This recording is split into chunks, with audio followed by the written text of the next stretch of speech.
Good morning. Welcome to the C.H.A.B.I.S YouTube channel.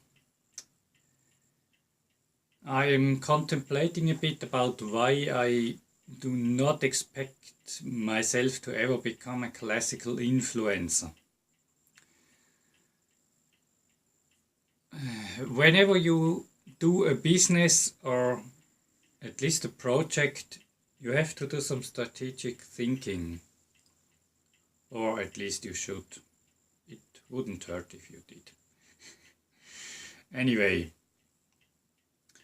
so what I heard about what the classical influencer type is, it probably is what it is, if I heard about it.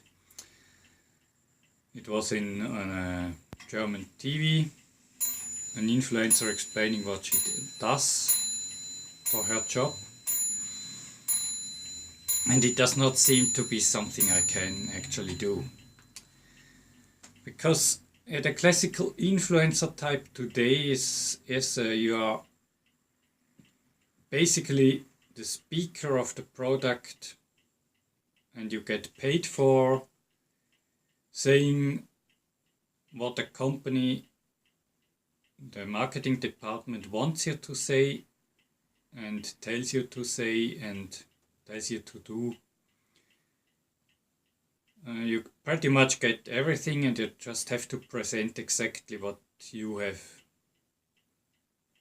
what they give to you.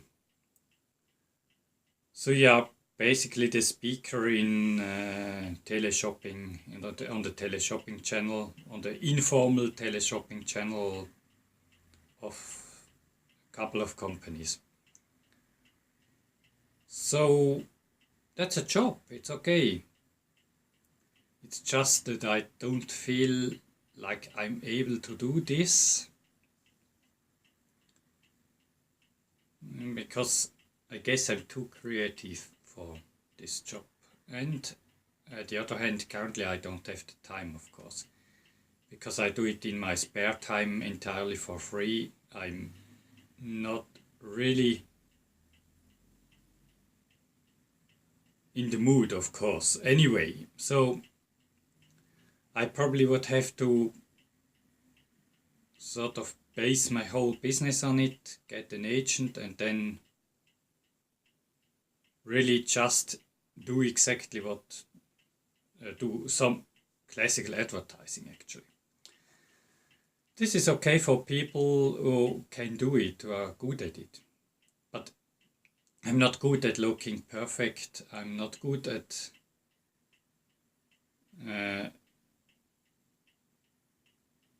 looking excited for something I don't really like, and that's a core competence you have to have for an influencer, because you have to talk about the things you get paid for. And sure, there are people who can be honest or choose what they want, but I'm at the beginning. And I'm in a new era, kind of. I'm not one that built the channel up on creativity in times when there were not so many YouTubers and you could just be the first with something, no matter how hilarious it was, and then become big just because you were the only one. And later on move on to paid advertising, but because you are already big, you could choose what you want to do. I would have to start the way being one of a million and just having to do whatever comes my way. And this does not seem the way for me. Because I guess I will fail I do fail in classical advertising, classical marketing stuff. That's not something I'm good at. If I am very convinced about the product, if I think something is great, if I am genuinely excited about something, I can talk about it all day long. It's not a problem. But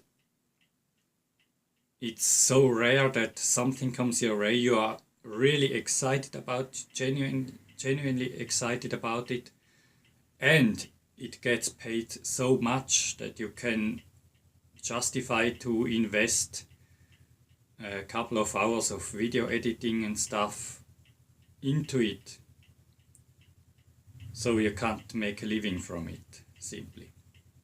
If you want to make a living from it, you have to be kind of product agnostic and hype everything and just do what the company wants you to do. And this in a good way, in a way that people think you are genuinely excited, that you really use this product you haven't seen before and you will never ever touch after you made the video. You have to do all this, and it's a talent. I wouldn't say it's bad if you can do it. That's not an easy thing. People who can do it, I respect them for their ability to do it, but I'm not one of them. You know, I could show you this thing here, and if the company selling them would pay me, I had to tell you how great, how beautiful, how wonderful, how big quality, and how whatever it is. But all I can you say, it does its job. And roses aren't bad. I guess it's printed. I don't expect it to be painted by hand, but I'm not even an expert to have an idea if it is or not. So, that wasn't the greatest advertisement. If I wanted to sell this stuff, I had to be much better. I just use it for placing my used tea bags on it, and it does what it does, what it has to do. So, yeah, it's okay. And I don't get paid for showing you this thing, it's just one of the household items. Now I show you something else, and if I show you 3 things, probably it does not count as advertisement. So, 3 things, 3 different things. It's not paid advertising and whatever. YouTube did demonetize me anyway, so they can't really hurt me. Or if they had to take down this video now for undeclared advertising, I would be kind of strange. Anyway, strategic decision for how to do your project. In my case, classical influencer does not seem to be my way. I currently rely on entirely random rambling stuff, and I don't expect this to take flight quite really soon. But it's honestly the cheapest thing for me, and it's the thing I can do right now with my limited resources. So I hope, as Matt Easton tends to say, you find this mildly entertaining. It's long enough. And just for recapitulating it once again, strategic decision, knowing what you can do and what you can't do. And yeah, 3 would be sticking to the plan, which is what I do not do. But at least I know it would be actually important if I did it. Thank you for watching, and I hope to see you next time. Bye.